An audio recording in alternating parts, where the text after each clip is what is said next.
News 18 India पर PM Modi का interview बना देश के अखबारों की सुर्खियां। न्यूज 18 इंडिया से पीएम मोदी ने गोधरा समेत कई मुद्दों पर बेबाक बात की। न्यूज 18 इंडिया के इंटरव्यू में पीएम मोदी का मुसलमानों को लेकर बड़ा बयान। कहा, जिस दिन मैं हिंदू मुसलमान करने लगूंगा मैं सियासत करना बंद कर दूंगा। ज्यादा बच्चे पैदा करने वाले और घुसपैठियों वाले बयान पर बोले पीएम। कहा, मैंने केवल मुसलमानों की बात नहीं की थी, मैं हर गरीब परिवार की बात करता हूं। इंटरव्यू में मुसलमानों पर दिए पीएम मोदी के बयान पर ओवैसी ने साधा निशाना। बोले, मोदी का सियासी सफर सिर्फ और सिर्फ मुस्लिम विरोधी सियासत पर बना हुआ है। मुसलमानों पर दिए गए पीएम के बयान पर प्रियंका गांधी का पलटवार। कहा, 10 साल से हर चुनावी मंच पर हिंदू मुस्लिम करते हैं पीएम मोदी के मुसलमानों पर दिए बयान पर बोले बीजेपी नेता मुख्तार अब्बास नकवी। कहा, पीएम मोदी ने सांप्रदायिक तुष्टीकरण खत्म किया है। कांग्रेस अध्यक्ष मल्लिकार्जुन खड़गे ने 4 जून को इंडिया गठबंधन की सरकार बनने का किया दावा। प्रेस कॉन्फ्रेंस करके बोले, 2024 का लोकसभा चुनाव 2 विचारधाराओं के बीच की लड़ाई। चुनाव आयोग को दिए हलफनामे के मुताबिक पीएम मोदी के पास न कोई कार है, न कोई जमीन है और न ही कोई घर है।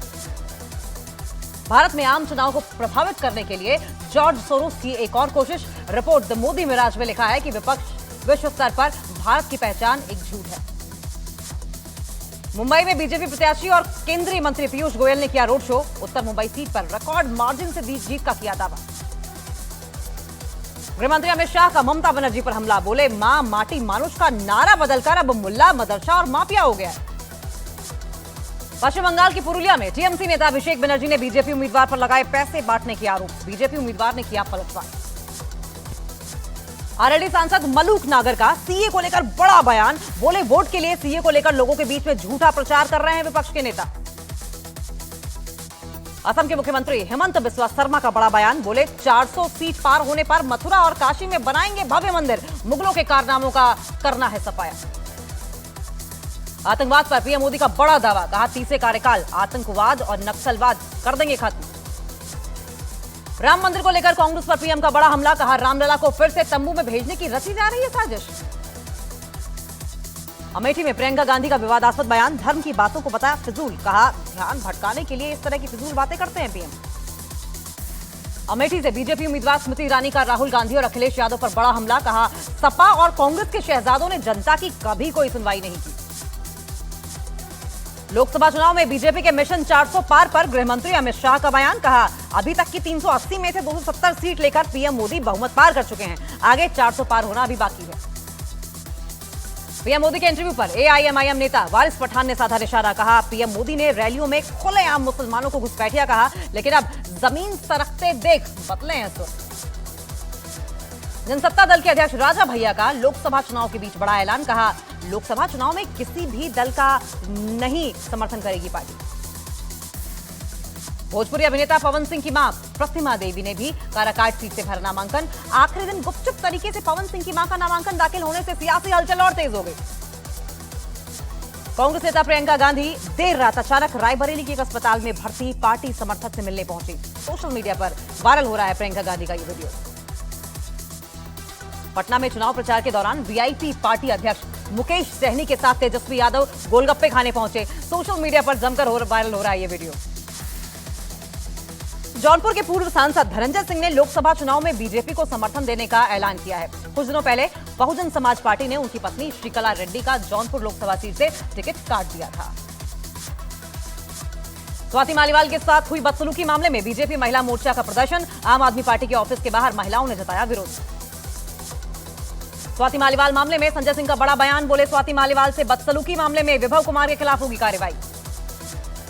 राजस्थान के झुंझुनू की कोल्हान खदान में फंसे 14 मजदूरों को सुरक्षित बाहर निकाला गया। हादसे में एक मजदूर की मौत हो गई। झुंझुनू में कॉपर प्रोजेक्ट में लगी लिफ्ट की रस्सी टूटने की वजह से हुआ हादसा। एसडीआरएफ की टीम लगातार राहत और बचाव कार्य में जुटी। छत्तीसगढ़ के बीजापुर में नक्सलियों ने पुलिस वाहन को बनाया निशाना। विस्फोट करके पुलिस की गाड़ी को उड़ाया। हमले में सभी पुलिसकर्मी सुरक्षित। केंद्रीय मंत्री ज्योतिरादित्य सिंधिया की मां माधवी राजे सिंधिया का निधन। सांस की तकलीफ की वजह से 3 महीने पहले एम्स में कराया गया था भर्ती। मुंबई में होर्डिंग गिरने के मामले पर राजनीति तेज। शिवसेना शिंदे गुट के नेता संजय निरुपम ने उद्धव ठाकरे के साथ आरोपी भावेश भिंडे की तस्वीर शेयर की। सलमान खान फायरिंग मामले में न्यूज 18 इंडिया की खबर पर एक बार फिर से लगी गुहार। मुंबई क्राइम ब्रांच ने गैंगस्टर रोहित गोदारा को आरोपी बनाया। सुप्रीम कोर्ट ने अब्बास अंसारी को दी 2 दिन की पैरोल। 10 और 11 जून को पिता मुख्तार अंसारी के लिए आयोजित प्रार्थना सभा में शामिल होंगे अब्बास अंसारी। दिल्ली में आज होने वाला कॉमन यूनिवर्सिटी एंट्रेंस टेस्ट को टाल दिया गया। अब सीयूईटी अंडर ग्रेजुएट एग्जाम 29 मई को होगा, बाकी देश भर में आज ही परीक्षा होगी। पंजाब के तरन तारण में बीएसएफ ने बॉर्डर के पास फिर से बरामद किया ड्रग्स का पैकेट। एक पाकिस्तानी ड्रोन भी पकड़ा।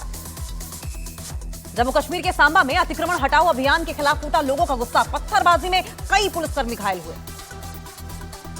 स्पाइनल मस्कुलर एट्रोफी से पीड़ित जयपुर के हृदयांश को लगाया गया 17 करोड़ का इंजेक्शन। हृदयांश के लिए लोगों ने इकट्ठा किया था चंदा। आंध्र प्रदेश के बापटला में बस और ट्रक के बीच भीषण टक्कर। हादसे के बाद बस और ट्रक में लगी आग। 6 लोग जिंदा जले, 30 से ज्यादा लोग घायल। गुजरात के पोइचा में नर्मदा नदी में एक ही परिवार के 7 लोग डूब गए। एनडीआरएफ की टीम लापता लोगों की तलाशी कर रही है। जम्मू के उधमपुर में जंगलों में लगी भीषण आग। वन विभाग और स्थानीय प्रशासन आग बुझाने की कोशिशों में जुटा। भीषण गर्मी की वजह से आग लगने की जताई जा रही है आशंका। छत्तीसगढ़ के धमतरी में हाथियों का आतंक देखने को मिल रहा है। झुंड में घूम रहे हाथियों की वजह से किसानों में दहशत देखने को मिली। पिछले दिनों एक हाथी ने एक महिला को कुचल मार डाला। पाकिस्तान के कब्जे वाले कश्मीर में प्रदर्शन के दौरान मारे गए छात्र के अंतिम संस्कार में उमड़ा जनसैलाब। पीओके में पाकिस्तान सरकार के खिलाफ प्रदर्शन के दौरान पुलिस की कार्रवाई में छात्र की मौत हुई। चीन और पाकिस्तान को एक बार फिर से बड़ा झटका। भारत और ईरान के बीच चाबहार पोर्ट को लेकर करार हुआ। 10 साल तक चाबहार पोर्ट पर होगा भारत का कब्जा। चीन और अमेरिका के बीच ट्रेड वॉर छिड़ने की आशंका। अमेरिका के राष्ट्रपति जो बाइडेन ने चीन से आयात किए जाने वाले सामानों पर इंपोर्ट टैक्स बढ़ाया। इजराइल की सेना स्कूल में बनाए गए हमास के वॉर रूम को एक बार फिर से बनाया गया निशाना। हमास के 15 आतंकियों के मारे जाने का बड़ा दावा। फिलिस्तीनी संगठन हमास ने जारी किया वीडियो। राफा के नजदीक इजराइल के टैंकों को टारगेट किया गया। न्यू कैलेडोनिया के नुमेया में भड़की हिंसा। दंगाइयों ने सैकड़ों कारों को आग के हवाले किया। फ्रांस की गुलामी से आजादी की मांग उठा रहे हैं प्रदर्शनकारी। पेरू में भयानक बस हादसे में 13 लोगों की मौत, 14 घायल। राजधानी लीमा से आशा कुचू जा रही थी बस। उत्तर पूर्वी अर्जेंटीना में उरुग्वे नदी में आई बाढ़ से तबाही। सैकड़ों परिवार बेघर।